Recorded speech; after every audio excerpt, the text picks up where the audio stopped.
แล้วก็ไผอีกพัดน้องชื่อวีนาเด้ออันอยู่พุ่นแม่นเบอร์เก่าอีแม่แล้วก็เลยอันใส่ชื่อนี้ใส่ชื่อวีนาเด้อนี่มีนาบ่ วีนาวีนาแม่นบ่โดยถูกบ่เคเนาะเคแล้วก็โดยจะเป็นมีพาพรนำไอ้แบมมีภาพรเห็นบ่เออมีภาพรมีภาพรนี่เนาะแล้วก็ไผอีกแล้วก็โยโกะถูกบ่โยโกะโยโกะแล้วก็ไผอีก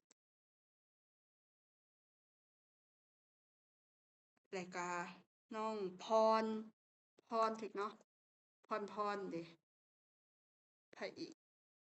เพชรธนาถูกบ่พัฒนาบ่หรือว่าจั่งใดปรารถนาปรารถนาวะ โดยโอ้ว้าวปรารถนา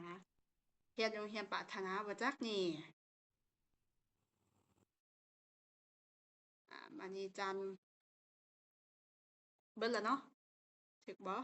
มีทั้งหมด14คนมียอดดาวจานเออไอ้แบมชื่อแนวใดคือยอดชื่อย่อติใส่โยโกะ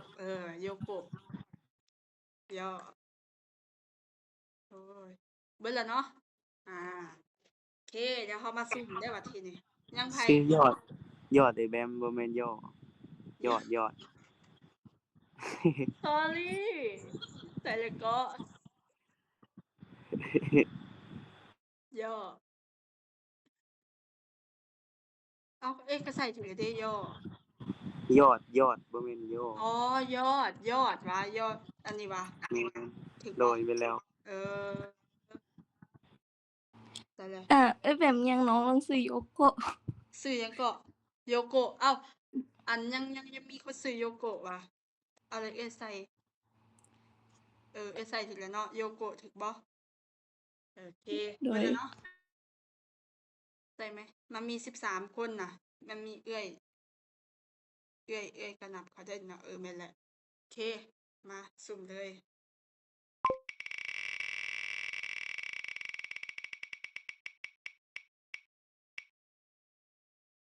น่า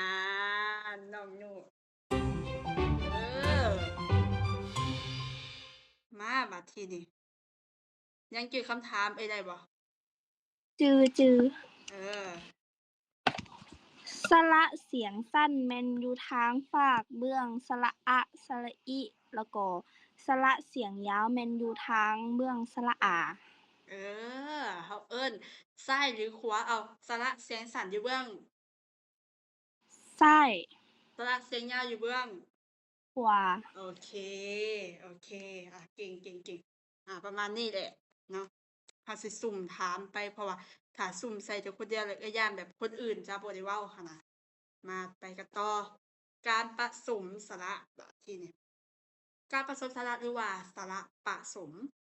หมวดสระเอียะสระเอียสระอั่วสระอัวสระเอื้อสระเอื้อเอื้อยปกติหั้นน่ะเราอ่านเนาะแม่นบ่มันสิยาวลงมาจนฮอดไอแอลอัมเลยได้เบื้องสระปกติเลยแต่แยกออกมาเป็นประเภทให้เลยว่าในหมวดอะอาอีอีต่อจากนี่นะจนฮอดไอแอลอัมน่ะมันแบ่งออกมาเป็น3ชนิดแบบนี้เป็นสระเข้าสระผสมและสระพิเศษสระ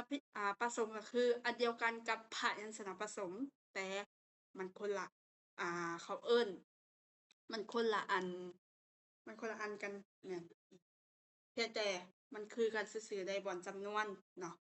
มีเอียเอียเอียอัวอัวเอื้อเอือเป็นหยังคือเขียนเต็มแบบนี้จักหน่อยเขาสิให้พวกน้องเขียนว่าจงเขียนรูปเต็ม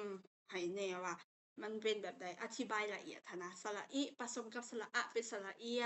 สระอีผสมกับสระอาเป็นสระเอียเนาะสระเอียเด้สระเอียสระอุผสมกับสระอะเป็นสระอัวสระอูผสมกับสระอาเป็นสระอัวสระอึผสมกับสระอะเป็นสระเอื้อสระอือผสมกับสระอาเป็นสระเอือข้อที่สำคัญบัดทีนี้พยัญชนะที่เฮ็ดหน้าที่เป็นสระผสมแม่นยอวอและออโอนี่พี่น้องเห็นบ่ยอยงวอวีออโอ นี่มันจะประมาณนี้ มันจะเฮ็ดหน้าที่เป็นสระผสม สมมติคำว่าเขือ ตัวอโอเฮ็ดหน้าที่หยัง พวกน้องตอบได้เลยว่าเฮ็ดหน้าที่เป็นสระผสม อ่า ประมาณนี้ และเอาอีกอันหนึ่งก็คือ เจีย พวกน้องเคยได้ยินคำว่าเจียนั่นบ่ เคยบ่ นอกจากคำว่าเจีย เสียก็ได้ไป เสียใจแบบนี้หั้นนะ ตัวยอยงในคำว่าเสียเฮ็ดหน้าที่หยัง เฮ็ดหน้าที่เป็นสระผสม พูดผิดแล้วนะ อืม มันเฮ็ดหน้าที่เป็นสระผสม เด้อบ่แม่นผสมนะ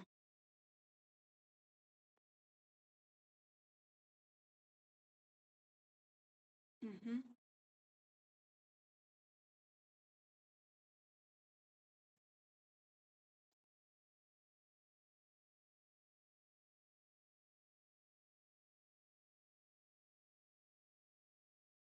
เดี๋ยวเอ้ยแชร์หน้าใหม่ให้ คนละอันกันกับตัวนี้ แป๊บหนึ่งนะ โอเค เห็นบ่บัดทีนี้ เห็นเนาะ อืม ไปกันต่อ โอเค อ้าว คือยับบ่ได้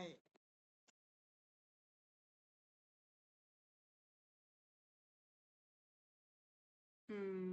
ม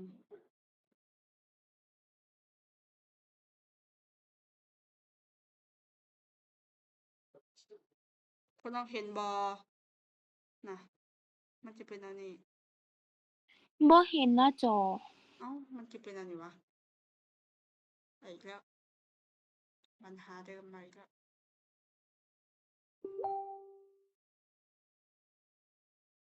เห็นบ่บัดทีนี้ อันนี้มันเป็น คนละอัน โอเค ได้แล้ว โอเค นี่เนาะ เมื่อกี้นี้ ก็คือ ตัวยอยุง วอวี และออโอ จะเฮ็ดหน้าที่เป็นสระผสม คืออธิบายไปว่า สมมุติว่าคำว่า เจีย ตัวนี้เฮ็ดหน้าที่เป็นสระผสมนั่นเองเนาะ ต่อมาสระพิเศษบัดทีนี้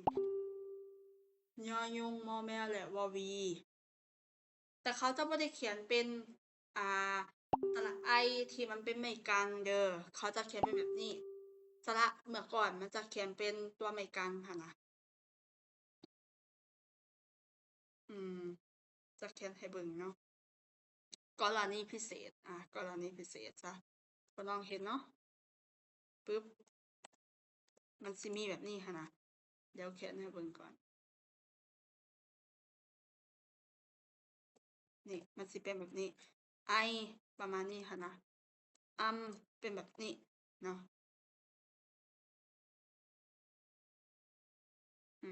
นี่ มันสิเป็นแบบนี้ แล้วเราจะเอิ้นว่าสระพิเศษอยู่ด้านหลัง แต่ปัจจุบันนี้เราว่าเปลี่ยนเป็น เอาเป็นไม้ไม้ไม้ม้วนไปแล้ว แบบนี้ เห็นบ่ บ่เห็นพ่อ บ่เห็นอยู่แบมบ่เห็น โอ้ บ่เห็นเด้อ โดยแป๊บหนึ่ง คือเป็นอันนี้วะ ออกปุ๊บแล้วบ่เห็นปั๊บเลย แม่น ออกปุ๊บแล้วบ่เห็นปั๊บเลย เดี๋ยวจะเฮ็ดจั่งใดเนาะ จะแก้ไขปัญหาได้เดะ ได้บ่ เห็นเนาะ เห็นบ่ เห็นแล้ว โอเค เอาใหม่ คืออธิบายเมื่อกี้นี้หมายถึงว่า สระตัวมันเป็นยอยุง มอแมว และวอวีหั้น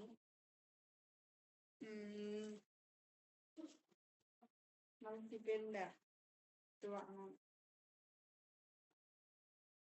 เดี๋ยวเอ้ยเขียนลงกลุ่มให้เนาะ เดี๋ยวเอ้ยเขียนลงกลุ่มให้ เพราะว่าเอ้ยบันทึกไว้อยู่ โอเค ไปเราไปกันต่อก่อน บัดทีนี้เราไปแล้วสถานีของสระ มารูปของสระบัดทีนี้ สระในภาษาลาวมีทั้งหมด3รูป 1. สระคงรูป 2. สระเปลี่ยนรูป และ 3. สระหลุดรูป สระคงรูปแม่นหยัง สระคงรูปหมายถึงสระที่ประกอบด้วยคำที่มีตัวสะกดแล้วปรากฏเป็นรูปสระเดิมให้เห็นอยู่ สระในภาษาลาวเมื่อประกอบกับตัวสะกดส่วนหลายมันยังคงรูปเดิมไว้ดังลงนี้ อะ เขาเอิ้นว่าสระคงรูปหั้นน่ะอะผสมกับตัวอื่นตัวสะกดจะได้นางกายขาวประมาณนี้หั้นนะที่เป็นตัวสะกดงองัวยอยอยุงวอวีอีหยังก็ว่ากันไปแม่นเบิดทั้ง8ตัวหั้นมีกดบงยนวอีหยังก็ว่ากันไปหั้นเนาะจนฮอด14ตัวนี้ สิ่งที่สำคัญแม่อยากให้จื้อก็คืออะอิอึอิอาจจะมีอึอืออุอูเอะเอแอะอาจจะมีเอะแอแล้วก็โอเอะเออเอื้อเอืออันนี้แม่นสระคงรูปที่ปรากฏรูปเป็นสระเดิมให้เห็นอยู่ก็หมายถึงแบบบ่ได้เปลี่ยนไปอันอื่นแค่แบบประมาณว่าเวลาเราไปผสมกับตัวสะกดมันก็ยังเขียนเป็นสระปกติเนาะไปแบบนี้อันนี้บ่สำคัญปานใดตัวใดที่สำคัญจะเว้าซ้ำๆโดยเฉพาะตัวนี้ เพราะมันออกในบทสอบเสียงทุกปี สระเปลี่ยนรูปมีทั้งหมด10ตัวเนาะก็คือสระเปลี่ยนรูปนี่หมายถึงสระที่เป็นสระประกอบกับคำที่มีตัวสะกดแล้วปรากฏสระเป็นรูปอื่น สระในภาษาลาวบางตัวเมื่อประกอบกับตัวสะกดมันจะเปลี่ยนจากรูปเดิมไปเป็นรูปใหม่ ดังลงนี้ เวลาสระอะมันจะไปเปลี่ยนเป็นตัวสะกดคือคำทำอิฐขึ้นต้นด้วยคำว่าอัก อัง อัน อัด หมวดตัวสะกดหั้นน่ะ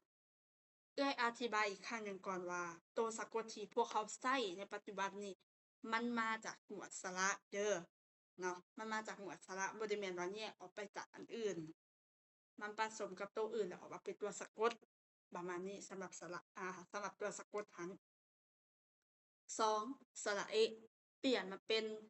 ถ้าเอาอื่นอันตัวสะกดมาใส่จะเป็น x s เองสระแอะเปลี่ยนมาเป็นตัวสะกดกอไก่เด้แอกแอปแล้วก็แอนเป็นแอนเนาะสระโอะเปลี่ยนเป็นอนอกอนแล้วก็นบอดประมาณนี้อิหยังก็ว่ากันไปง่ายๆชิวๆเลยตัวนี้ สระอ้อเปลี่ยนเป็นอองออดออนพวกนี้ค่ะนะมันจะงงค่อนข้างหลาย เวลาเราเรียนแล้วเราแบบ โอ้เป็นจั่งใดน้อมันมาแต่ไสเดะแต่เมื่อพวกน้องแก้บทโจทย์ดุๆและเรื่อยๆพวกน้องจะเข้าใจ อืม ต่อมาสระอเมื่อมันไปผสมกับตัวสะกดมันจะบ่แม่นสระอมันจะเปลี่ยนไปเป็นตัวอโอ และงองัวอโอและกอไก่อโอและยอยุงหรืออโอและนอหนูประมาณนี้ตัวนี้ก็สิแบบประมาณว่าเป็นหยังเราคือต้องเรียนเอื้อยเวลาเพิ่นถามสมมุติว่าอืมละอองฝุ่นเกสรซะละอองฝุ่นเกสรแล้วเขาถามเกี่ยวกับออง